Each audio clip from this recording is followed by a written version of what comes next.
we'll have this discussion. Discussion? What discussion? This is a discussion combustion. Coming to you from Denver, Colorado, this is Discussion Combustion Podcast with your hosts, Kevin Batstone and Arthur Raw. Welcome back to Discussion Combustion. Your boy is back, and I'm not talking about the gunman and Kevin's seat. I'm talking about this boy back from across the pond on a little vacay last week. Kev was doing some major creation when I was out of town. Solid work. That was a good time. It's solid work, man. Yeah, thanks, Greg Langlace, for sticking with me last week, because I was telling Art we had some difficulties getting that thing to work with the Zoom, and some of the things I had to do to get that episode to work was it was fun, though. It gave me a challenge to work on. Yeah.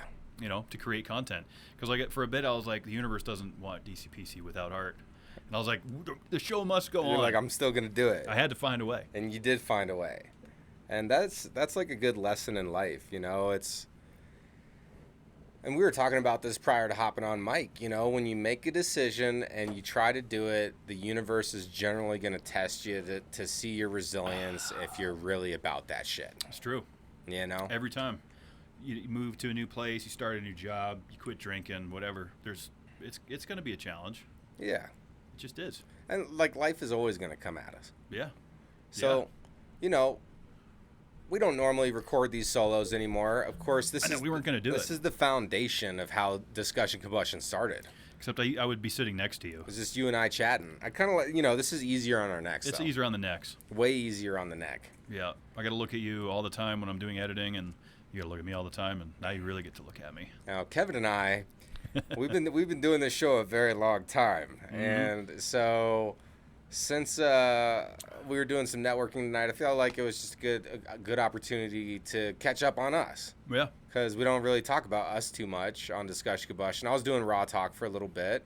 That's coming back, though. There's still some good episode ideas here, so I feel like I'm going to probably do another one here in a little bit. I've been getting questions. People are like, what happened to Raw Talk? You're going to have to talk to Arthur. That's his deal. Yeah, that's something that I wanted to do while I had the energy to do it. I'm not going to force myself to just record shows just to record it. No. No, that makes sense. Well, it's not that type of show. That's what this show is. Yeah, and even this, we don't always record it just to record it. Not anymore. Because it's like we got Happy Friday now. That one drops weekly.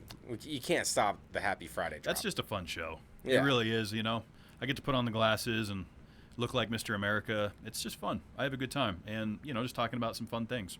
I enjoy it. I still like doing the scripting and stuff. Yeah. I think it's fun too. I was having some revelations on a Happy Friday on the flight back, and it's just I really want to find meaningful information to put in there, or interesting that I actually have a major interest in, rather than just filling 4 articles a week. Yeah, just throwing it in there just to throw it in there. There'd be times where I'll be doing that, and I feel like there's an opportunity. I could even do a Raw Talk on Happy Friday, like a Raw Talk section. Yeah, you could. Where it's just this real quick thing. I was also thinking about maybe doing a weekly affirmation section, For Happy Friday? Yeah. Yeah. Here's your weekly affirmation, something like that. I like it. Instead of always doing the Today in History. It's a fun segment, though. I like that segment. I know people get a lot of factoids out of it. We didn't do it last week with Clint Gershenson. Mm-hmm. He did a great job. Yeah, thanks again, Clint, for filling in there, too. We were busy last week, man. We had to keep it moving. It was definitely a busy week. Tell me how Sweden went. Well, I know I've already told you, but not on mic. So one of the more surprising things is I really like how they do toilet paper in Sweden. What's the biggest difference? So out here we got the square. Out there it was rectangular. So it was longer. Each piece? Yeah, each piece was rectangular and longer. Okay. And so this is only for expert toilet paper users, because everyone uses TP, but not everybody uses it right. That's subject to debate. So if you wad your toilet paper to wipe, that's a fail in my mind. It's a waste. It's a waste. If it's based on fail or pass on resourcefulness. Yes.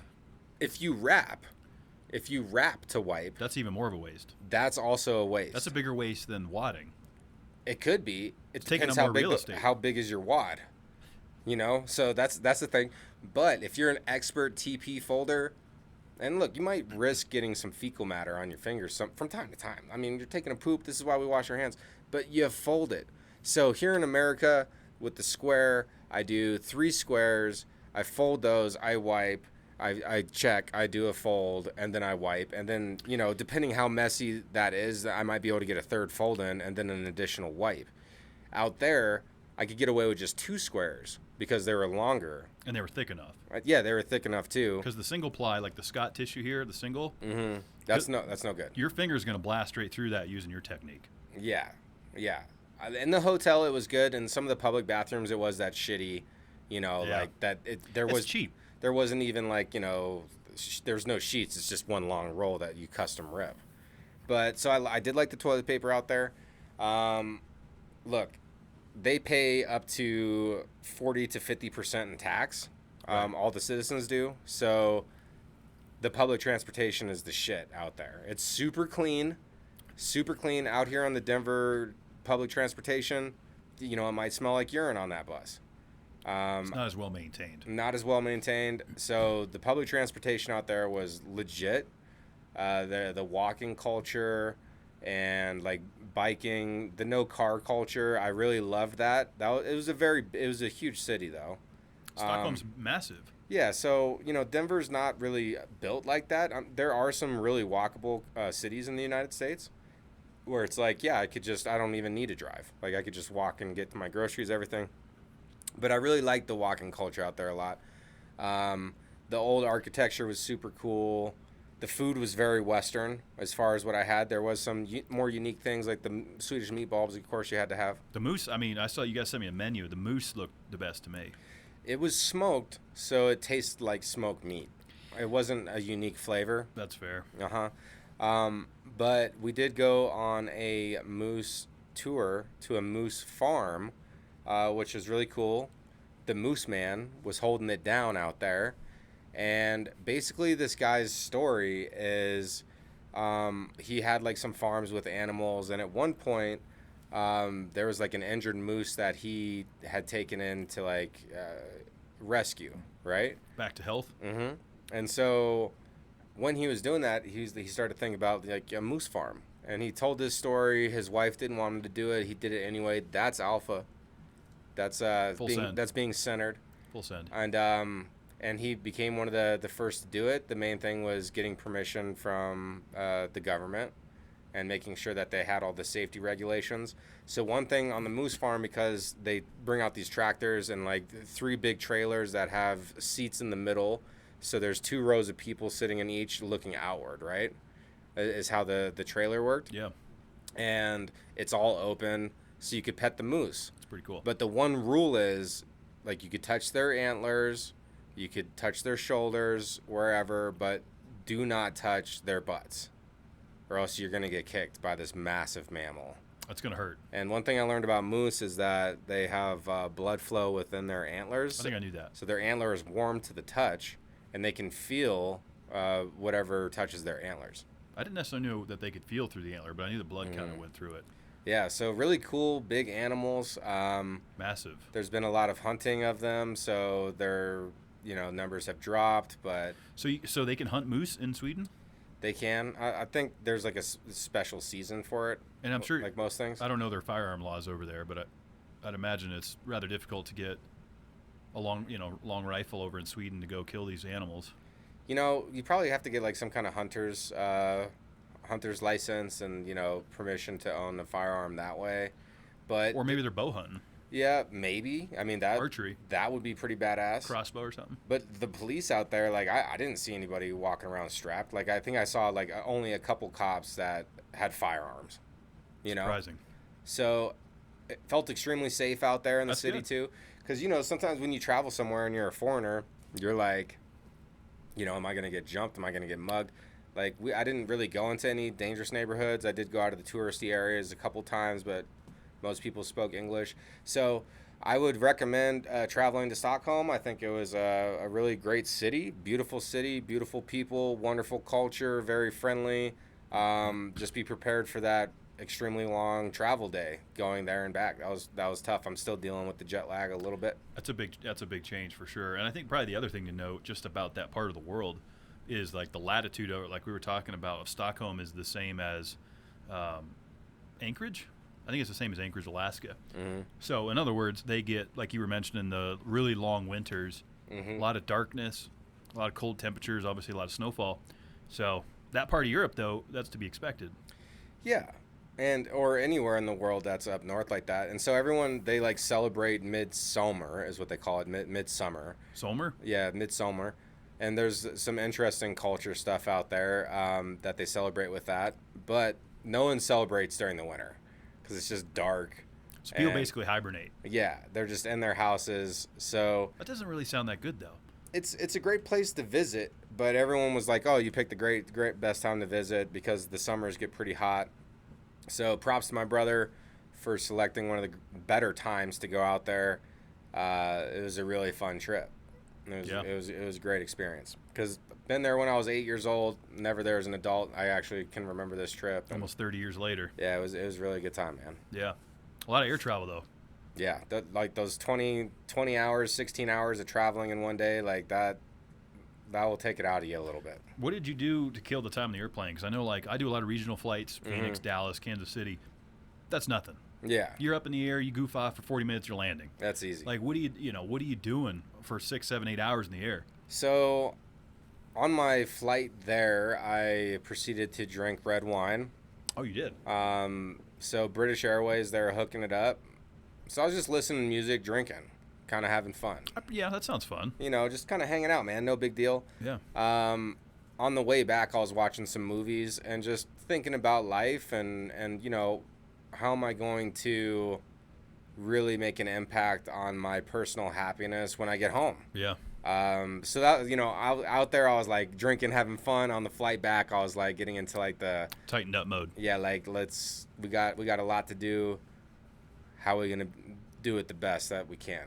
And talking about doing things the best, man, you don't really have a chance to talk about this too much on DCPC when we have our guests, but you have hit 100 days, no booze. Yeah, it'll be, if it's not today, tomorrow, 100. That's worth celebrating. Cheers to seltzer to that. Cheers to that, man. I'll tell you that for any beer drinker that's trying to get off, drinking alcohol, the cans. I mean, I did it during Sober October, which we've done a few times on this program. Such an easy move, lateral substitution. Mm-hmm. I'm used to cracking cans, burping, seltzers. Single-handedly has been the biggest crutch is the seltzers. Is the carbonation. Yeah, and just the cans. Uh-huh. Just having that cold can, reach into the fridge, just substituting beer with seltzers in a can it has made my home life and being here a lot easier. Yeah. But I feel good. I feel really good. Yeah, I mean, what's awesome, and we were talking about this a little bit too, but like, you made it public, and a lot of people, I don't want to say wanted to see you fail, but a lot of people expected there to be a larger struggle to this. So you were working on it a long time, though, before you actually made the move. Like, it wasn't like you just stopped drinking one day. Yeah. Like, you built up to that. Yeah, and I wasn't pressured into it. There was no, like, hey, you need to do this for a job, or you need to do this to save a marriage, or, whatever, religious reasons. There wasn't any of that. It was just a personal choice. And you're right. I did have a lot of years to prepare for it. Yeah. Mentally. When you were cutting down, like, months ahead, yeah, like you were slowing it down a little bit. Stop drinking here, which was good. Because, I mean, I said this last week when Greg was on the air, but the amount of times that I left the studio intoxicated. Oh, my gosh. The amount of times I was intoxicated on the air. Like, I'm not going to bullshit about it. It was borderline dangerous. Yeah. I'd be here sometimes 11 o'clock at night just drunk as a skunk, and then I'd drive home, go drink more, and do podcast uploads or something. It was crazy, man. Or we would catch the couch, because I was there with you. Like, yeah, you were with me through a lot of that. I was drinking heavy for a while on this. It made it kind of easy, too. I mean, a lot of folks say they got to remove their drinking buddies or they got to change who they surround their time with. Fortunately, I haven't felt that way, right? Because, I mean, for the most part, our friend group are not drinkers. Mm-hmm. Go out to a bar and shoot some pool here and there, go out for a bite to eat, at a bar, whatever. That's not a problem. But I know some people have to completely alienate anybody that still drinks, uses, whatever to do their lifestyle, and that hasn't been the case. Yeah, I mean, that's how I was with, like, opiates and shit. Like, I don't want to be around people if they're on that shit. It makes sense. Like, I don't want to see it. You could do your shit, but, like, I don't want to be around that. Well, and people act differently on it. Yep. Like, it's true. and same with booze. Like Booze especially, people yeah. act differently on alcohol too than they do. It's just sober. more readily available. Yeah, as we it's talked about. socially accepted. And I work in the industry, and I'm very fortunate to be in this industry. Still a great industry. I still, I don't have a problem with people drinking. I think alcohol is an industry that's not going anywhere. It has a huge place as far as, events, tastings, recreational drinking. I don't have any problem with it. It's just a personal choice for me that alcohol was not treating me well. Yeah. I don't gag anymore. I Like, started every day like gagging. wake up like gagging and shit. I'd be coming in here, sucking down beers in our little get ready room, just trying to get some alcohol in me, gagging through it. It wasn't good there for a bit. I did really good at hiding it. Yeah. You're like functionally getting wasted after work, and like still being able to maintain and go to work and like still handle functioning business. Alcoholic, and and then just feeling really rough. Coming in here, we have a show to do, some guest or whatever. I'm like, fuck, I got to somehow choke down 4 beers so I don't feel like I'm going to throw up. Yeah. But I feel like I'm going to throw up when I drink these beers. It was a weird place. Alcoholism and just addiction in general, I mean, you can attest to this. What the mind will do, the excuses and the things you'll convince yourself of to get your drug or whatever your fix is, it's amazing. Yeah. And so I've talked a lot about this, coming clean off opiates and shit, like going through the gray. How was that first couple weeks for you when you fully stopped the fountain of booze? Well, I mean, there's no sugarcoating. It sucked. Yeah. I would say not the first few weeks. The first 7 days are the worst. Okay. So that first week was rough. Rough. Because you're going through the physical dependency, right? Day 3 for me was the worst, 72-hour mark. Sleep was terrible, sweating, anxiety, heart palpitations, irregular breathing patterns, just horrible thoughts. Yeah, I remember you telling me, you're like, dude, I'm fucking sweating in my sleep right now. It was rough. Yeah. Rough. I mean, I didn't go into a seizure or anything like that. I know some folks like me. But it's only because you weaned off of it. I did. You started taking days off during the week. It wasn't just cold turkey. I don't recommend cold turkey. I don't either. Just let go slow. It shocks the body. Let go slow. And a lot of folks do the cold turkey, and I think that's almost harder because your body goes through such a period of withdrawal, that it's easier to relapse, I think, if you just go cold turkey. But everybody's different. I don't think there's this exact path for everyone to overcome addiction. Yeah. Well, you have to kind of keep failing and then, refine your motivation. I mean, it's wild, and I know I have been open about a lot of this, but for me, when the pandemic happened and all my hooks for painkillers were kind of disappearing or getting hard to get a hold of, I was going through periods where I would only have it once a month. And then, I'd still be looking forward to it, super excited to do it that one time that month. But then, that actually ended up being, a godsend to where it's, I wasn't having withdrawals and, I could go 2 months without it. And then eventually, I took it and I was like, I don't even fucking want this shit anymore. It's stupid. Yeah. And then never turned back. Dude, I'm almost 4 years here. This coming February, dog, is amazing. Fucking 4 years off that bullshit. It's amazing. It's got to feel good. Oh, it makes me want to cry. Anytime I think about it, I'm just like, fuck. So it's a big part of life that you overcame, Yeah, that's huge. So you're gonna hit this year off alcohol, because that was the original goal, right? Yeah. Was take a year off drinking, and then with that type of time off, your relationship, how you view this substance is gonna fundamentally change, and then you'll be drinking more responsibly if you choose to even do that. You'll make that decision when you get there. But I feel it's an important thing to bring up and kind of talk about, what it was like for you. Yeah. How's it going? I appreciate you giving me some time to chat about it. Yeah. I mean, it's not. I guess I was a little more excited the first few weeks. Every time I would see that week milestone, week 2, week 3, week 4, I was like, oh man, that's so much time. Yeah. And now that I'm at the 90, 100 day, wherever I'm at, it's not at. The milestones don't feel as exciting. Yeah. Now it's almost well, no shit. You did 2, you did 3. Of course you're going to do 100 days or 200, whatever. Now it almost seems okay, this is just becoming life. Yeah. It doesn't feel as much okay, we got to just limp this thing to the finish line because there's a beer waiting for me there. I don't feel that way anymore. I feel it's been a fundamental life change. Yeah. Whereas Sober October, I was always counting down. 2 more weeks. And then I'll have that refreshing beer I'm going to again. get fucked up in 2 weeks. Yeah. Can't wait. Yeah, it's kind of crazy how, I mean, look, we're growing older, we're more mature, we're in our 30s and shit. I'm late 30s myself. the priorities have changed. Yeah. And in the last year, like, I wanted to be a hella yes man. Yeah. Like, I wanted to say yes to everything. And I was saying yes to most things. Mm-hmm. And I had some great experiences doing that. Like, I think that everybody should just do some things that are out of your comfort zone. Oh, For at least a little while. 100%. Like, it's important. Like, but I'm really looking forward to saying no to stuff.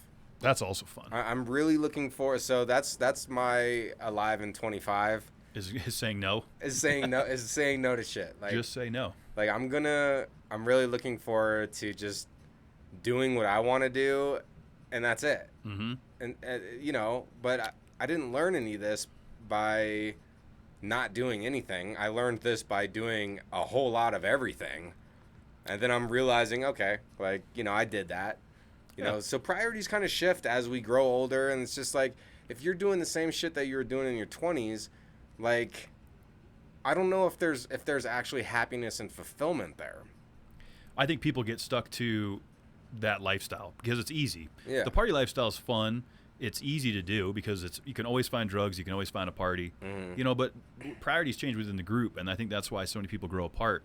You lose touch with old friends because they quit drinking or they got married and so on, whatever. Life priorities change. So I think the whole saying makes sense. You know, you have fun in your 20s and early 30s or whatever, and then most people settle down, whatever that looks like to them. Yeah. To me, settling down just means I'm not putting drugs and alcohol into my body. Yeah. Right? I'm still chasing the things I was chasing in my 20s and 30s. I'm working hard, focusing on those goals, you know, and I think that's it, is just finding the thing that keeps you moving forward without the drugs and alcohol per se. Yeah. Because that's what we did in our 20s and 30s. We still got shit done. You know, I would say compared to some folks that end up, you know, not doing so well. Yeah. For the most part, our group turned out pretty good, I think. You know, and motivation is addictive. Like, when you see people that are crushing it and they're handling their business and they're fucking finding a new resilience and happiness and joy to just existing without all that, like, input bullshit, like all the drugs and shit, like, that is motivating. Yeah. You know, but to live it is not easy.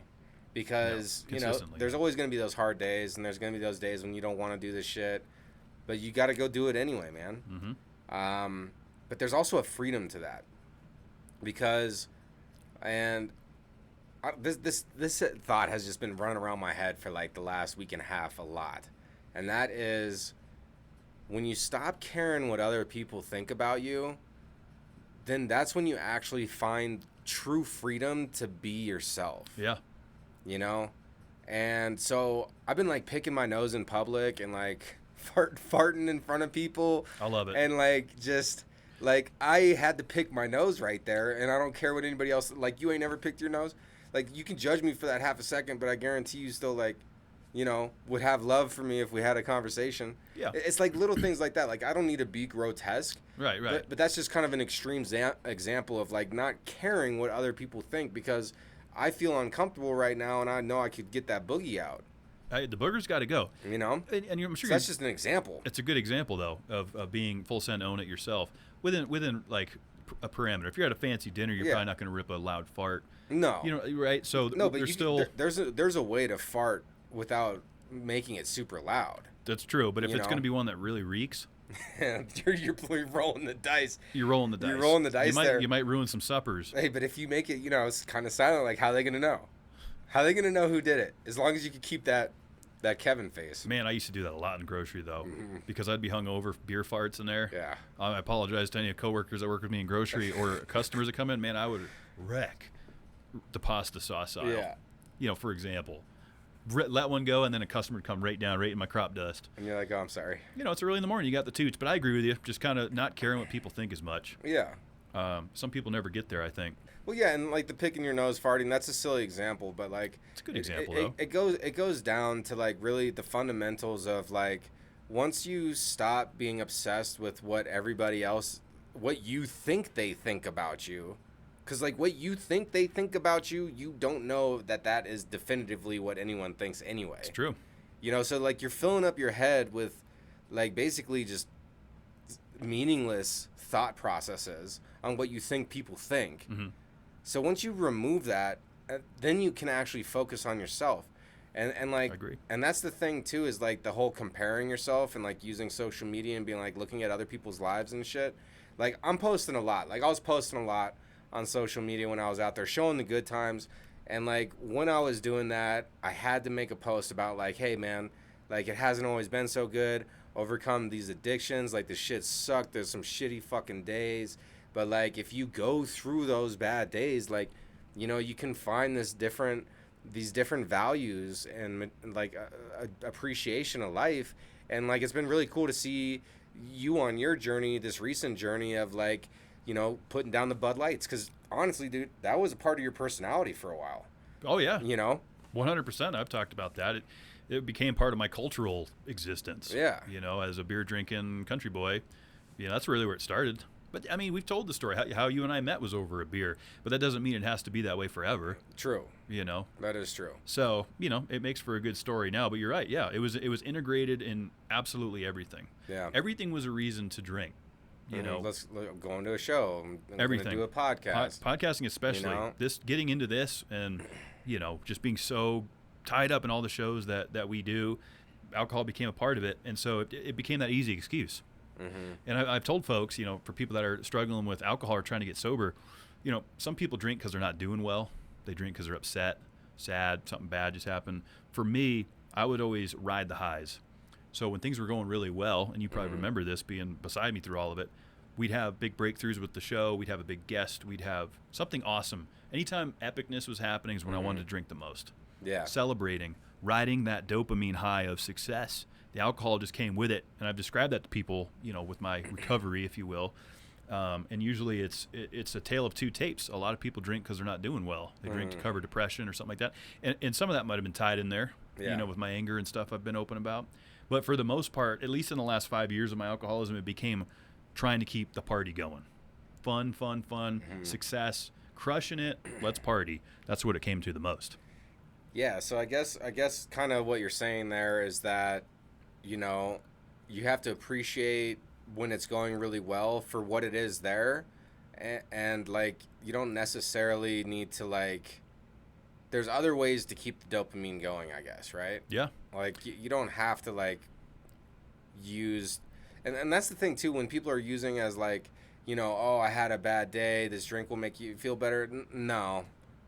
Maybe it makes you feel better for 30 minutes, but deep down, like, they know that they're disappointed that they're relying on alcohol. Like, I don't think everyone recognizes or acknowledges, because, you know, they're too concerned about other people think, or they're too busy looking at other people's lives on social media, and they're not actually, like, confronting themselves in the mirror. They're not actually spending time alone with themselves and their thought process and getting to know themselves. And it's like, so it makes it easy to abuse. But once you start realizing that your relationship with yourself is the most important relationship you could possibly have, like Sue Callahan was saying about filling up your own glass and stuff first. Yeah, fill your own cup first. And then let it spill over, and then you could actually help people once you've fulfilled all your own needs. Like there's a beauty in life and like a fulfillment and happiness there that, like, I used to think was like boring, or like, oh, that's lame that they don't do drugs. Like, they're so boring for not doing drugs. And like, honestly, I was ignorant for like being there, but that's okay. Like, we can all be ignorant, but it's like, are we going to learn and actually try to make a progression in our life and, you know, accept the hard things, you know? Because I think that's what keeps people stuck, is they haven't truly accepted whatever it was and became neutral with it, where it's like, hey, I accept this, that happened, I'm okay with it, I'm neutral with it, like, I'm emotionally freeing myself of that burden. Like, I feel like that process is a difficult one, but that's the process that you need to go through in order to find the better version of yourself. Yeah, I would agree. And some of those things that you described just kind of are where people start to shift a bit, right? So if you look at someone like, oh, they don't party, they don't drink, they must be boring churchgoers or something, right? The stereotypes come out. But that was also happening at a time where people's priorities were changing. People settled down, kids, like we were saying. And yeah, I think the priorities that people have, if they prioritize partying and drugs and alcohol, if that's like working for the weekend to party kind of thing, I don't think that's healthy, you know. Constantly, and working for the weekend in general, like, because you're not really being in the present. If you're constantly doing something for the future, like we're all advancing for our retirement and planning, making sure bills are paid. But that whole term, work for the weekend, that thing is you put in your 9 to 5 and then you get fucked up all weekend and you go do it again. You're stuck in the hamster wheel. Yeah. So and then you're missing out because the entire journey is actually quite gorgeous. The existence is actually really quite amazing, and to enjoy. And that's the thing too. That's the trick, is you have to like find beauty in the bad. Like when you're sad, you also have to acknowledge that. If you're unhappy, you have to accept that and like realize, okay, I'm unhappy right now. Like what's causing that? Maybe you are working at an unfulfilling job that like underpays you, and like you're not valued, and you've accepted that position and you fear losing that job and like making a change. Like there's so many areas, but like living in the present has definitely helped me stay sober and helped me like be like, you know what, it's okay. And it's okay if I feel a little down right now. I don't need a drink. I don't need to go smoke weed or eat an edible. I can just feel a little sad right now. Yeah, and that's okay. Just being in it. That's what I'm learning as well, cuz on the flip side, for me it's the success again. That's that's the only time I still feel alcohol craves, is when things are going extremely well. It's kind of bizarre, I guess. Not everyone can relate to that story, but like that's when it was always party time. So now I notice myself like I'll stand up when like something crushed a sale, booked a guest, great show, whatever. Immediately I like get up and start pacing around. Yeah. Because normally I'd go grab a beer. Because you got this energy going. And so learning to do with that, originally I thought I was going to go to like more masturbation. That hasn't been the case. I would say I've gotten like a little bit more dialed in, but I think that's just because it's 2024 into current events a little bit and seeing some of the chaos that's going on. So I kind of keep that on in the background, but I don't want that to take up too much of my energy, because we know how that goes. That's a whole slippery slope in itself, and I don't want to completely take that energy to negative toxicity, which is, of course, the American political system that we're in. So that's that weird kind of tangled mess, but I think it's just finding what to do, like being in the moment was something I learned in therapy many years ago. It's hard. It's easier said than done, though. It really is, because you can understand the information, but applying it and then consistently doing it are two different things. Well, yeah, I mean, you could successfully do it for years and then stop sharpening the knife, and then it gets dull. Yeah. Like I've experienced that, where I've had like major like a long period of staying diligent and being successful, and it's like, wow, Arthur's just a optimistic fucking diligent person that's handling it, and then and then you fall off. Yep. Because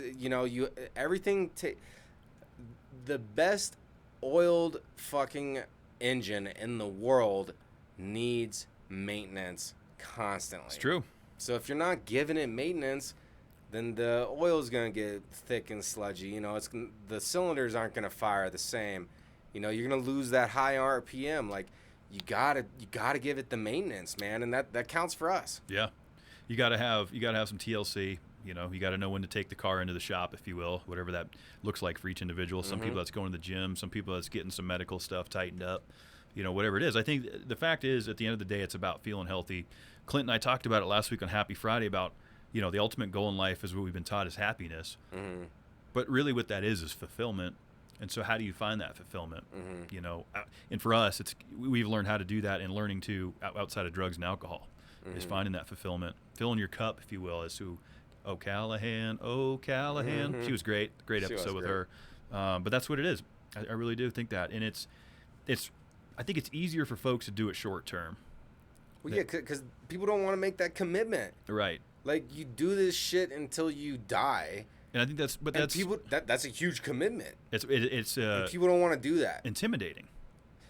So okay. But they'll line up quick to get married. That's for life, isn't it? They'll sure do that pretty quick. Yeah, and then what the hell is that? That's not filling your own cup, dude. Look. I'm in a very meaningful relationship right now, and it's the best relationship I've ever been in, because I put myself as the priority. If I'm not taking care of my shit and handling my business and being the fucking man in my own personal realm, then there's no way that I would be a good person for anybody else. Right. And like I want her to do the same thing too. She needs to prioritize herself above everything. Absolutely. And then like then she could take care of me.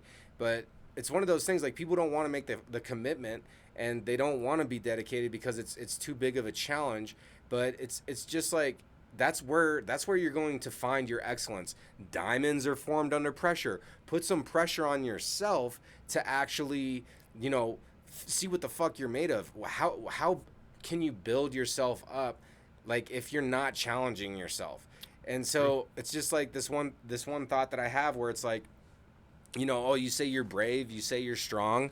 Well, when's the last time you were truly fucking afraid and faced that darkness?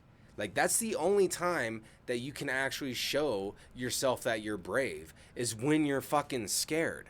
Yeah. So when you are afraid of committing to something because it's going to be hard, well, when else are you going to actually be able to prove to yourself that you are a fucking warrior that's hardened, that can work through it, unless if all the cards are stacked against you? It's true. Like, that's the only time that you can actually prove to yourself that you got the fuck what it takes that you think you do. And if you're not willing to do that, then you got more work that you have to put on yourself, and you have to develop that mental strength. Because, like, that's the thing, man, is it's not fucking easy, and it's not going to be easy failing all the time either, being depressed and, like, thinking about all the bullshit that you haven't done. Like, that's not easy either. So it's like, which difficult route do you want to take? Like, they both suck. They both suck. But one is way better than the other, for sure. It is. And one is, arguably harder, but it really isn't once you get into the groove of it. Like, we've always talked about misery loves company, people doing more to avoid pain than they will to gain pleasure. That's just a natural human psychological leaving the position. Relationship, leaving the job that sucks, whatever. Moving to a new town. There's so many examples of it, getting some medical work done you've been putting off, whatever the case may be. It's easier to just kind of sit back and crack open a cold one and watch the world go by. And for, for a large percentage of people, that's as good as it's going to get for this go around, for them. But I think it just comes down to, personal accountability. Are folks really wanting to take personal accountability for themselves? If the answer is yes, then we can have the next conversation about, okay, well, what fills your cup? What are you doing to fill your time? How are you advancing as a person, getting healthier, whatever that is? If the answer to that was no, that's a tough deal. You're kind of stuck in that rut until that individual is willing to make the change. Kind of goes back to the folks that we've talked about. Social media lovers. I do my 9 to 5. I drink my vodka on the weekends. I'm in an unhealthy relationship. It works. Yeah. It works. It is what it is. I'm not gonna try to do the tough thing to change. Yeah, and that doesn't mean like they're bad people. In my mind now, I think that is boring. It is boring because you're being fucking complacent. Existing, surviving. It's just like, oh, okay, that's good enough. Like, whatever. Yeah. That shit's weak sauce. It is, and a lot of people are going to choose that path. And so, again, I think it's that personal choice. It comes down to what do you want out of this deal? If you're completely satisfied with that and you don't complain, great.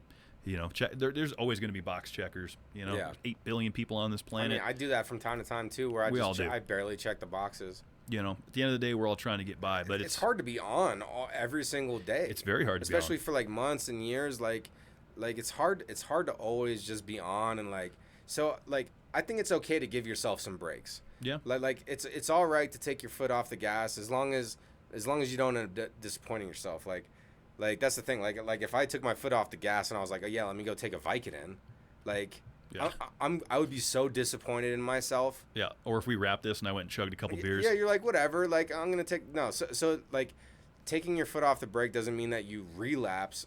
It's okay. And here's the thing: is if you're dealing with an addiction, something, it's okay to like fuck up and take it again, as long as you like know that was a fuck up and like you continue to progress forward. Clint, who was our surprise guest on Happy Friday. He did great. He was the one who taught me this mentality. He's like, you know what, Arthur? Because he knew I was struggling. Good man. He's like, dude, like, if you took it again, like, you're not on square one again. Right. Like, you've still made a lot of progress. You just slipped back a little bit. You have to regain that ground again, but you're not all the way back to square one. So it's about these mentalities, giving yourselves breaks, but holding the line. When there's sometimes once you've crossed a certain a certain barrier, like there is no going back. Right. Like you don't slip back. Yeah. You know? It is going to look a little different for everybody, because I've heard a lot of alcoholics, say, man, I just hit 9 months and I fucked up, had a couple drinks, and then that immediately to them means failure, defeat, it's over. I'm gonna go hard again. Yep, and then that's it, and then they're on a bender for 6 weeks, end up in the hospital from over alcohol consumption, or like die from it. And unfortunately, in a lot of cases, we see this with heroin too. Folks get off heroin, and then they think they can go back to doing the dose that they weren't once doing, and then that's it. It's game over. So. It's a tough deal, man. We live in a country that is riddled with addiction. I know it's a worldwide problem. It's really bad here. Even like working out and stuff can be an addiction, but working out could also be your savior to releasing dopamine, getting better sleep. Everything in moderation. That truly seems to be like the golden ticket. Everything in moderation, and finding. I've kicked the can around this idea of this dopamine documentary idea that I have. I really think we have something there. And it's more of just a curiosity of getting to the bottom of why. Naturally, we know humans crave dopamine. In the caveman times, that came from killing your next meal, right? Now we just hit DoorDash and we got food showing up. Back then, primitive man was out there killing. Primitive man, primal. He was a primitive criminal if he's criminal. He was criminal is a combination of primal and primitive. Okay. Just made that up. That's okay. It works. Yeah. And so, back then, like the dopamine was like, I just killed this animal that's going to feed my family and myself for who knows how long. We don't know where our next meal is coming from. So like that type of dopamine, right, is where it kind of began. Getting that extreme, feeling alive. So how do we find healthy amounts of dopamine, and where does that come from? Because I know for me, sugar, I'm still struggling with sugar a little bit. Mostly just the candy. I don't eat a lot of sugary foods like Danishes or donuts. It's like candy as a snack. I have some here in the studio. That one's been tough. That's a quick dopamine hit. Some people get it from video games. I play competitively, I would say a healthy amount. I'm not like a video gamer, but some people get it from that. They get addicted to that. You mentioned working out. Where's that balance? Where's that fine line of this is a healthy source of dopamine, this is an unhealthy source? We say everything in moderation. That's a tough line for some folks. Well, and even happiness is in moderation. Right. Like you can find joy and not be happy at the same time. Like because I feel like joy is an appreciation of what is current. Like so you can still have like a joyous like sad day, like where you can appreciate it. You still are grateful for your day. You're grateful for your challenges. Maybe you are a little sad this day, but like there can still be like a joy associated with that existence. So like there's all these fucking rules and like stereotypes on what it should be, and I feel like all this shit, a lot of it's bullshit.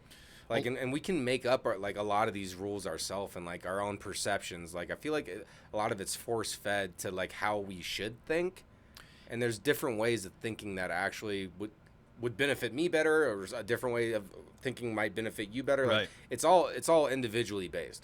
Like, there's not just one formula. No, and that's the tightrope we all walk, because a lot of people want to better themselves. They want to be the best that they can be. A lot of people think that way, and that's why there's such a market, and has been a massive market. Really started with like dieting. I feel like dieting became one of the big marketing opportunities for people, because everyone wanted to improve their figure. Here's the new thing: eat this way, do that workout, whatever. That became big. Then like life coaching became a big thing. Everyone's kind of like, show me the way. A lot of people want to kind of a quick, easy button, if you will. Yeah. There's a huge market for it. I'm not faulting the people that make money doing that, because it's there. People want to be better. They just don't want to do the work. So a lot of people look for the easy way out. Hence the, here's the new motivational program that I just signed up for to pay for. Might work for you.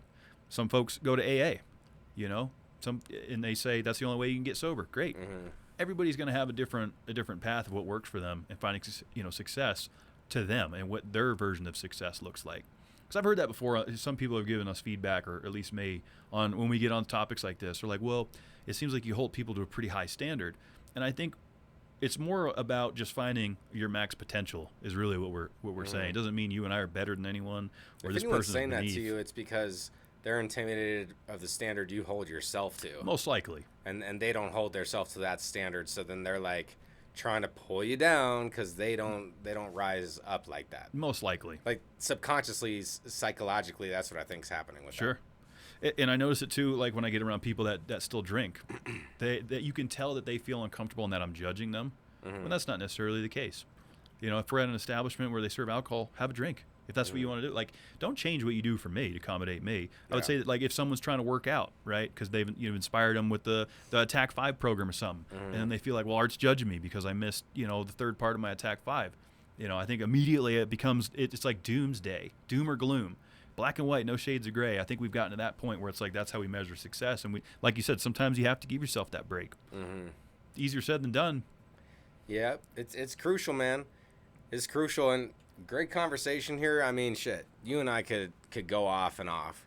It's a little different on this side. I don't know where we're at. We're at a great point to talk about that. We have some really good guests coming up. Yeah, looking forward to September. We're gonna be filling it in a little bit. Look, I'll admit to it here.